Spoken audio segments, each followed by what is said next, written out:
हम लगभग 2000 करोड़ रुपए से ऊपर की परियोजनाओं का उद्घाटन और शिलान्यास कर रहे हैं। ऐसे अवसर पर सभी 22 जिलों से आज अधिकारीगण, नेतागण, सभी कार्यकर्तागण, जनता के सभी प्रियजन जुड़े हैं। मैं इस अवसर पर हरियाणा प्रदेश और केंद्र सरकार के सभी मंत्रीगण, सभी हमारे सांसदगण, विधायकगण, क्या हो रहा है तुम्हें, अधिकारीगण साइड में हो, और जनता से जुड़े हुए सभी बंधुओं का अभिनंदन करता हूं कि आज इस अवसर पर पूरा प्रदेश एक साथ मिलकर के हरियाणा की इस विकास गाथा के लिए विचार कर रहा है। ये हमारी हरियाणा की आगे बढ़ने वाली हमारी जो गतिविधियां हैं, हमारा जो सरोकार है, उसमें अब सब मिल करके जब चिंतन करेंगे तो इस आगे बढ़ते हुए हरियाणा को और विकसित करने से कोई नहीं रोक सकता। मित्रों, आज एक और अवसर भी है जिसको याद करते हैं। श्री राधा अष्टमी का दिन है। श्री राधा अष्टमी के दिन पर आपको सबको बहुत बहुत बधाई, बहुत बहुत शुभकामनाएं। और कल 5 सितंबर है। 5 सितंबर हमको मालूम है शिक्षक दिवस के रूप में हम अपने देश में इसको मनाते हैं। अपने उन गुरुजनों का, शिक्षकों का, जिन्होंने हमारे जीवन का निर्माण किया है, उनको हम याद करते हैं। बहुत बड़ा योगदान एक व्यक्ति के निर्माण में हमारे शिक्षक का होता है। उनको भी हम अपनी ओर से सम्मान करते हुए उनके आगे नतमस्तक होते हैं। जैसा हम जानते हैं, किसी भी देश या प्रदेश, उसका जो विकास का एकमात्र, मैं कह सकता हूं, अगर कोई एक फैक्टर होता है तो वहां का इंफ्रास्ट्रक्चर होता है। जितना इंफ्रास्ट्रक्चर मजबूत होगा उतना ही उस देश और प्रदेश की आर्थिक स्थिति मजबूत होगी। वहां उद्योग आएगा, निवेशकों की वो पसंद बनेगी, रोजगार अधिक मिलेंगे और हमारा जो आर्थिक आदान प्रदान, आर्थिक गतिविधियां वो और आगे बढ़ेंगी। निश्चित रूप से ये विकास की कहानी सीधी सीधी इंफ्रास्ट्रक्चर से जुड़ी हुई है। जब मुजस्सर का मेट्रो रेल का उद्घाटन करने के लिए प्रधानमंत्री जी फरीदाबाद में आए थे, उन्होंने उस समय कहा था कि जो इंफ्रास्ट्रक्चर है वही, अगर हमें विकास करना है तो हमें इंफ्रास्ट्रक्चर को सबसे पहले प्राथमिकता देनी होगी। चाहे रेल हो, रोड हो, हवाई यात्रा हो, ई-वेज हो, तो ये इंफ्रास्ट्रक्चर, इसके कारण से हम अपने प्रदेश को, देश को आगे बढ़ा सकते हैं। ऐसा हमारा इसमें विचार है। हरियाणा सरकार भी लगातार पिछले 8 वर्ष से अपने जो बजट को है इंफ्रास्ट्रक्चर ओरिएंटेड करने के लिए बजट का आवंटन लगातार बढ़ा रही है। हमारे से पूर्व सरकारों का जो बजट आवंटन होता था वो बजट का 25 से 30% होता था, लेकिन हमने लगातार आकर के 30% से इसको ऊपर रखा है। इस बार का रिकॉर्ड बजट आवंटन 34.4%, यानी 1/3 से ज्यादा केवल इंफ्रास्ट्रक्चर पर हम लगाते हैं। ये हमारी एक उपलब्धि है। बंधुओं, वीडियो कॉन्फ्रेंस के माध्यम से उद्घाटन और शिलान्यास के कार्यक्रम पहले भी कोविड के कारण से हमको ये करने पड़े, मैं कह सकता हूं, और लगातार आज जैसे ये 5वां इस प्रकार का ऑनलाइन कार्यक्रम शिलान्यास उद्घाटन का ये किया जा रहा है। कोविड भले अब समाप्ति की ओर है, लेकिन फिर भी पिछले प्रोजेक्ट्स काफी समय के जो रुके हुए थे, उसमें समय, खर्च, इन सब को बचाने के लिए आज भी हमने ये 5वां कार्यक्रम वीडियो कॉन्फ्रेंस के माध्यम से किया है। अभी तक के जो 4 कार्यक्रम इससे पहले हुए हैं, वो चाहे 2019 मार्च में हुआ हो, अक्टूबर 2020 में हुआ हो, मार्च 2021 में किया हो या जून 2021 में किया है, ऐसे 4 कार्यक्रमों पर कुल मिलाकर 766 परियोजनाओं का उद्घाटन शिलान्यास ये किया गया, जिसमें लगभग 8000 करोड़ रुपए की परियोजनाएं ये जनता को समर्पित की गई थी। और उसी में आज ये 5वां कार्यक्रम जिसमें बताया गया लगभग 175 के आसपास योजनाएं ये आज शिलान्यास उद्घाटन इसका हुआ है पूरे प्रदेश में सभी 22 जिलों में। और 2000 करोड़ रुपए से ऊपर 2038 करोड़ रुपए की ये सब परियोजनाएं और इसके अंदर ये सब हुई है। मित्रों, जैसे कोविड में मैंने बताया कि हमारा सबका मिलना जुलना, जनता से संपर्क प्रत्यक्ष कम हुआ। हम तकरीबन सब वर्चुअल मीटिंग्स और इस प्रकार की सभाएं भी ना करके हमने उनकी जो संपर्क बनाकर रखा वो ऑनलाइन संपर्क ज़्यादा था। हालांकि उसके अपने बहुत लाभ भी हुए। हमारे शिक्षा क्षेत्र में भी पढ़ाई भी बहुत बाधित हुई, जहां प्रतिदिन किसी भी प्रसंग से कारण से लोग इकट्ठे होते थे, चाहे उद्योग जगत के लोग होते थे, चाहे बाजारों में विषय आता था, उन सबको अपनी दूरी बनाकर रखने के कारण से वो हमारी सारी चीज़ें बाधित हुई थी। लेकिन अब वो सब ठीक हुआ है और आगे पुनः वो जो पुराने वाला सिस्टम है वो लगभग अपने उसी हिसाब से आ रहा है।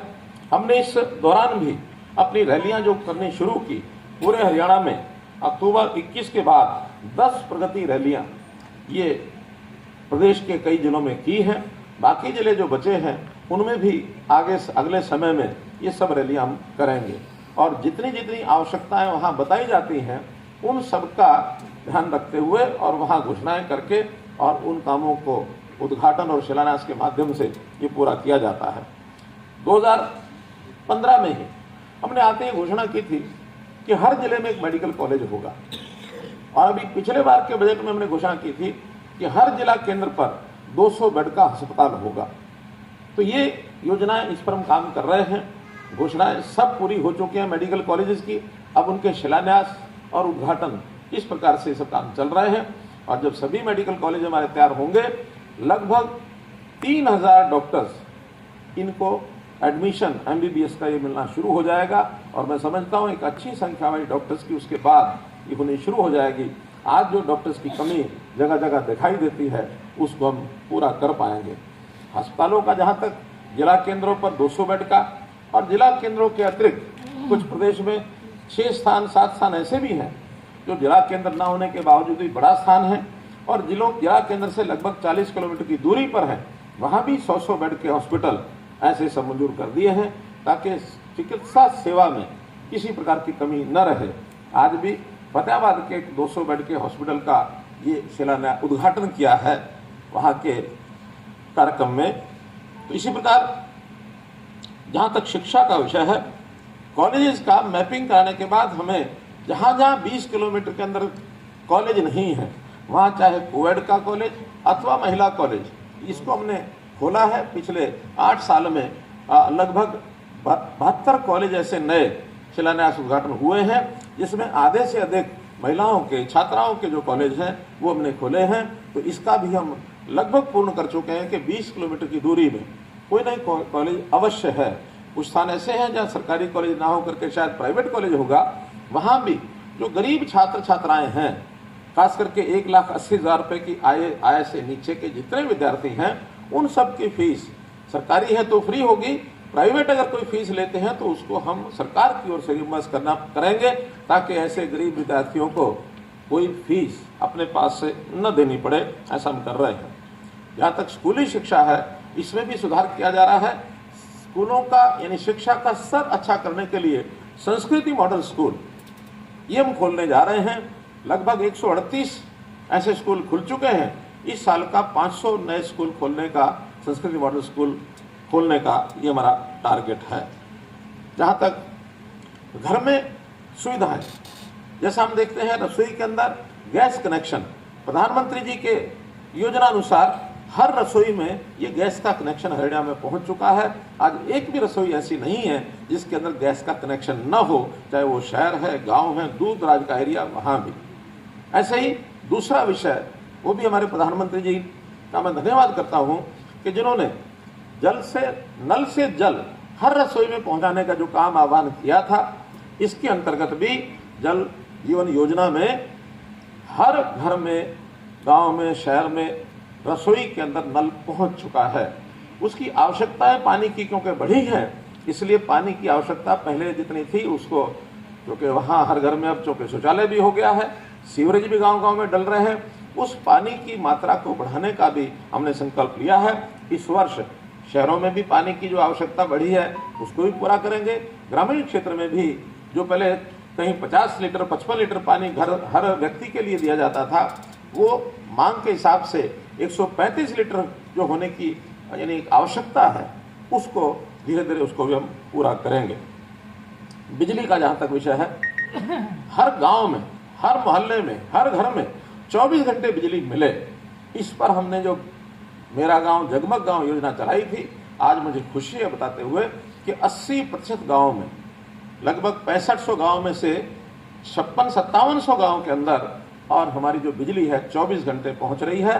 केवल मात्र 1000 के आसपास गांव ऐसे हैं जिनमें बहुत शीघ्र हम जो है 24 घंटे बिजली पहुंचाने का, इंफ्रास्ट्रक्चर की कमी होगी उसको भी दूर करेंगे। जहां कहीं लोगों को बिल भरने की आदत नहीं है, उनसे भी निवेदन करेंगे कि उसकी डिफॉल्ट अमाउंट है उसको खत्म करें, मीटर जो है घर से बाहर लगाएं। तो इन सारी बातों को पूरा करने के बाद आने वाले समय में 100% गांव 24 घंटे बिजली देने वाला हरियाणा देश का पहला राज्य होगा। तो मित्रों, ये भी एक बहुत बड़ी चीज हमने की है। जहां तक उद्योग का विषय है, बड़े उद्योग निवेशक हरियाणा में बहुत आ रहे हैं। मैं कहता हूं कि Haryana is their best preferred destination to invest. यानी आज दिल्ली के आसपास का, एयरपोर्ट के आसपास का ये हमको लाभ है, इंफ्रास्ट्रक्चर का हमको लाभ है, दिल्ली के चारों तरफ का जो इंफ्रास्ट्रक्चर बना उसका बहुत बड़ा लाभ हुआ है। देश और दुनिया का जो इन्वेस्टर है वो हरियाणा में इन्वेस्ट करने के लिए तैयार है। बड़े बड़े उद्योग ये सारे आ रहे हैं। जैसा हमने पीछे देखा कि मारुति को भी जब विस्तार की अपनी आवश्यकता महसूस हुई तो किसी और प्रदेश में न जाकर के हरियाणा में ही खरखोदा में 800 एकड़ का प्लॉट उन्होंने लेकर के अपना तीसरा प्लांट जो है खरखोदा में लगाने की बात कही है।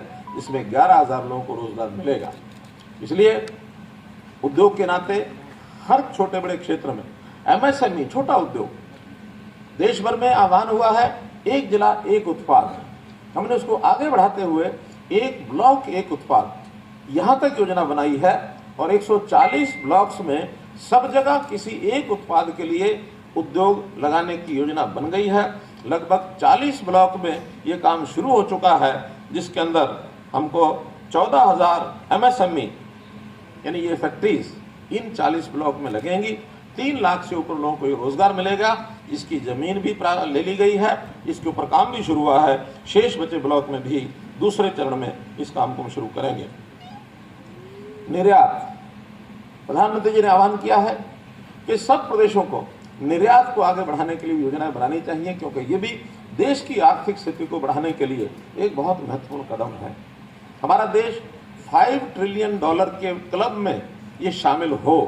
बहुत से कम देश हैं दुनिया की अर्थव्यवस्था को देखते हुए 5 ट्रिलियन, 4 या 5 देश ऐसे हैं जिनकी इतनी बड़ी अर्थव्यवस्था है।